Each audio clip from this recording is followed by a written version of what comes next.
I'm Dr. Jesse Davis. Now we are going to talk about an exercise that everybody is familiar with, the push-up. And we're going to teach you a lot about this exercise.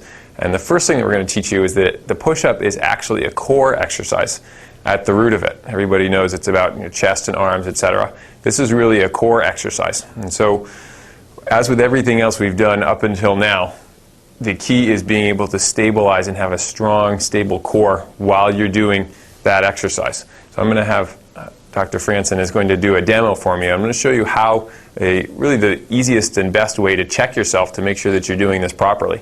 And we're going to teach you really what a real push-up is. So I'm going to have Dr. Franson. He's going to get down into our push-up position. He's going to give me 20.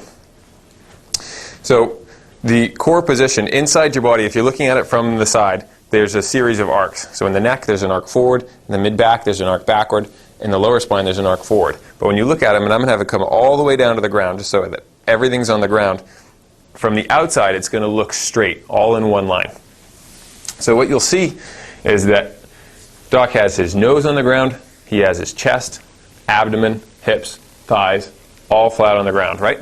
Mm-hmm. And so that's the position that you're going to maintain in the middle of the push-up, all the way through, from top all the way back down to the bottom. So he's going to hold that position, come to full arms extended, and then now he's going to come back down.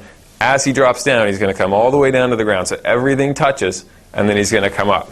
And that's what your push-up is going to look like. And so if he gives us a handful of reps, he's just going to come down just enough to touch where he can check himself, and then repeats the movement.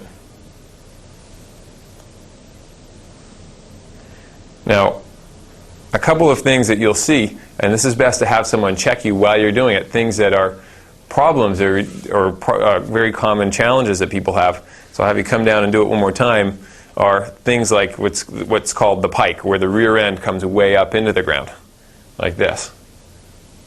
Or alternatively, where the rear end sags way down and the chest leads, like this. All different variations will happen if you're not keeping your core rigid. So the same thing that we talked about through all the same exercises that we've gone to this far, we're going to do for the push-up. So you're keeping your abs tight, you're keeping your glutes, your rear, your hamstrings tight, everything's tight through the core, so you're like one plank, like a board, coming up and down.